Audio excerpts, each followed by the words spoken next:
안녕하세요. 오늘은 윤희식 작가님의 당신을 위한 의자 하나 13번째 시간입니다. 첫 번째 이야기. 나는 개처럼 살았다. 명나라 말기에 타고 이지 1527년에서 1602년 라는 사람이 있었다. 26세부터 53세까지 중국 곳곳을 옮겨다니며 공무원 생활을 하던 어느 날 그는 호련히 관직을 내던진다. 식구들도 돌보지 않고서 오로지 하나 공부하는 일에만 전념했다. 그는 마침내 자유인이 되었다고 선언한다. 그런 그가 이렇게 고백한다. 나는 어려서부터 성인의 가르침이 담긴 책을 읽고 배웠지만 그것이 뭔지 잘 모른다. 공자를 존경하기는 하지만 공자의 어떤 부분이 존경할 만한 것인지 모른다. 이는 난쟁이가 키 큰 사람들 틈에서 광대노름 구경을 하다가 곁에서 사람들이 잘한다고 소리치니까 자신도 덩달아 잘한다고 장단을 맞추는 꼴이다. 이처럼 나는 나이 50을 먹을 때까지 한 마리 개였다. 앞에 있는 개가 자기 그림자를 보고 짖어대면 뭣도 모르고 따라 짖었다. 누군가 왜 짖느냐고 물으면 그저 벙어리처럼 아무 말도 못하고 해벌쭉 웃기나 할 따름이었다. 오호라, 나는 오늘에서야 공자를 알았고 더 이상 예전처럼 따라 짖지 않을 것이다. 예전의 난쟁이가 늙음하게 어른이 된 것이다. 어느 날 문득 나는 지금까지 내가 살아온 삶의 방식이나 살아갈 남은 삶에 대한 회의가 들기 시작했다. 그리하여 13년 전에 만난 코칭 공부를 하면서 나는 잠재력 개발 코치가 되어 뭔가 사회에 기여하는 의미 있는 삶을 살기로 결심했다. 그래서 수많은 잠재력 개발 관련 서적을 읽고 그와 관련된 강연들을 들으며 인상이 남는 것들을 직접 실천해 보려고 노력했다. 그들이 말한 대로 하면 이루어질 것을 믿고 그동안 남산정자에서 3년을 외쳤다. I can do it. I can achieve whatever I choose. 나는 내가 선택한 것은 어떤 것이든 이룰 수 있다. Day by day, in every way, I'm getting better and better. 매일매일 모든 면에서 나는 점점 더 좋아지고 있다. 죽은 사람의 영혼이 이승을 떠나 저승으로 가는데 49일이 걸리기 때문에 49제를 지낸다. 그렇듯이 옛 습관을 버리고 새로운 습관을 만드는 데는 49일간의 꾸준한 반복이 필요하다. 소위 49일의 법칙에 따라 습관이 바뀐다. 곰이 사람이 되는데 100일이 걸렸듯이 사람이 새로운 사람으로 환골탈태하는 데는 100일의 법칙이 있는 것이다. 그래서 자기계발 서적에서 얘기한 대로 위에서 열거한 자기 확언들을 열심히 따라해 보았다. 나는 절실히 돈도 필요했다. 그리고 유명한 잠재력 개발 강사가 되고 싶었다. 그러나 결과는 나를 아는 사람들이 잘 알고 있다. 남들이 주장하는 방식이 그들에게는 적합했는지 모르지만 나에게는 맞지 않았다. 아무리 뛰어난 깨달음의 방법이라도 그건 그들에게 국한된 이야기일 뿐이고 나에게는 나만의 삶의 방식과 가치가 있다는 것을 깨달았다. 이제는 이웃집 개들이 짖어댈 때 왜 짖는지도 모르고 덩달아 따라짖는 개처럼 살지 않기로 했다. 그래서 다른 방법을 시도했다. 나는 52세 되는 2014년 2월에 자발적 은퇴를 하고 가족을 돌보는 의무를 스스로 박차고 나와 나만의 방식으로 세상을 살기 시작했다. 나의 오래된 습성을 버리고 나의 탁한 에너지를 정화시켜 맑은 삶을 살기 위해서 명상을 하기로 결심했다. 그래서 시작한 것이 3년간의 아침 명상이다. 정말 하루도 거르지 않고 실제로는 하루를 빼먹었다. 지난 대선 때 선거운동에 열중하느라 나도 모르게 걸은 일이 있었다. 끝까지 완수했다. 매일 아침 명상에 관한 글도 써가며 또한 내가 공부한 삶의 방식을 다른 사람에게도 전파하는 것이 세상에 서운을 더하는 일이라 생각했다. 그래서 시작한 것이 마따오 셰프 코칭 강의이다. 이 결과는 지금 이 책이 그 결실이다. 나는 성공하고자 하는 마음을 내려놓았고 지금 이 순간을 살기로 선택했다. 경제적인 어려움을 받아들이고 정신적인 풍요로움을 선택했다. 가족들에게 물질적 재산을 물려주는 대신에 서로 교감하고 사랑하는 가정 환경을 만들었다.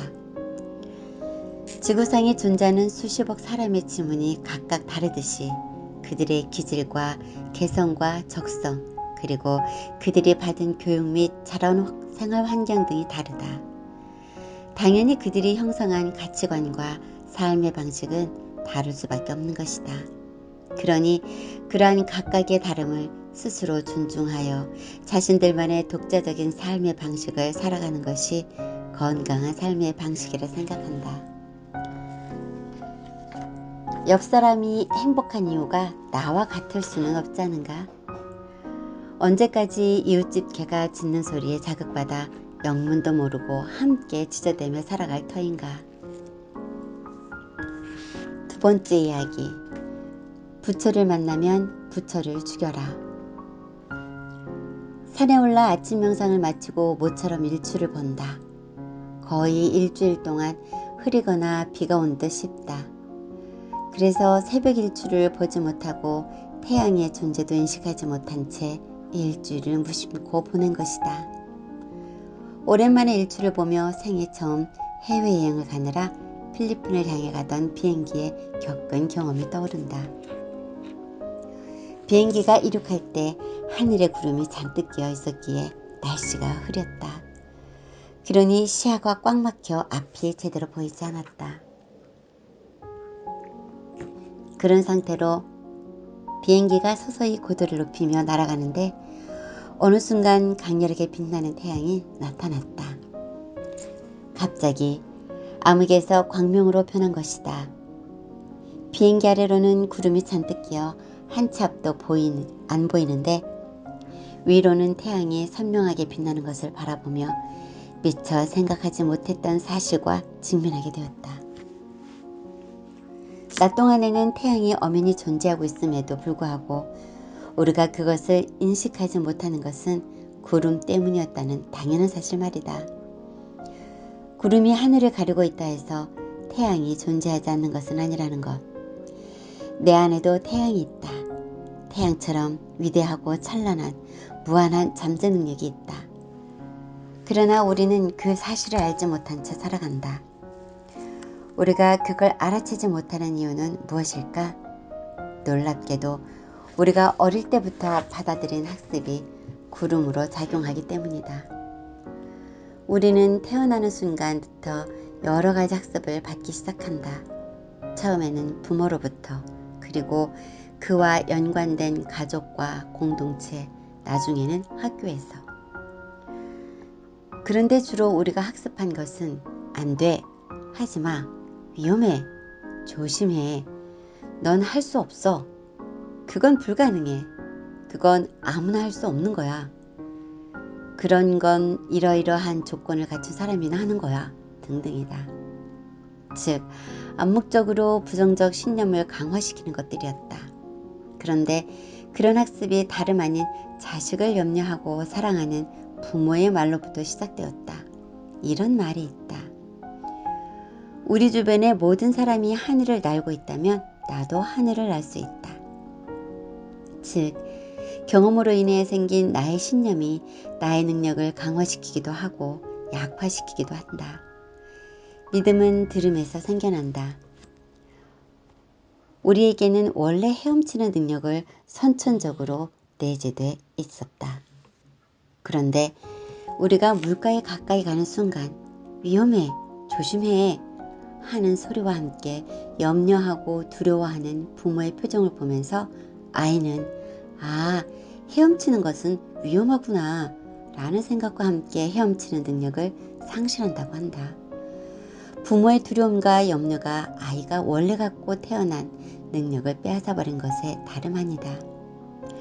자신은 하고 싶었지만 할 수 없다고 생각해서 지레 포기한 것이 있다면 어떤 것들이 있었는지 생각해보자. 그것을 할 수 없다고 생각하게 된 것은 무엇 때문이었을까? 그것을 실제로 시도해 본다면 어떤 일이 생길까? 그것을 해낸 사람은 아무도 없을까? 누군가가 할 수 있다면 나 자신도 할 수 있지 않을까? 자신은 하고 싶지 않지만 해야 하기 때문에 하는 일이 있다면 그것은 어떤 일들인가? 만일 그것을 하지 않는다면 무슨 일이 생길지를 생각해 보자. 또한 그 일을 해야 한다는 것은 누구의 생각인지도 점검해 보자. 이제 남들이 내게 덮어놓은 구름들을 벗겨내고 내 안의 태양을 발견하기 위한 질문들을 던져보자. 그것은 누구의 생각이야? 그것을 안 하면 또는 하면 어떤 일이 생길까? 누군가에게 불가능한 일이 모두에게도 불가능할까? 우리가 지금껏 잘못 학습된 것들로 인해서 우리의 능력이 제약됐거나 무기력하게 되었다면 이제는 그것들을 벗겨내야 한다. 타락스.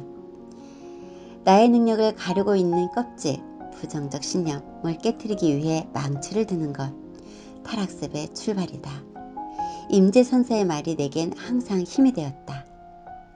부처를 만나면 부처를 죽이고 조사를 만나면 조사를 죽이고 나한을 만나면 나한을 죽이고 부모를 만나면 부모를 죽이고 친척 권속을 만나면 친척 권속을 죽여야만 비로소 해탈하여 어떠한 경계에서도 투철에 벗어나서 자유자재하게 된다. 인혹과 물혹을 꿰뚫어서 자유자재하게 된다. 부처의 생각까지도 당연하게 받아들이지 말라 했거늘 어느 것인들 당연한 것이 있겠는가?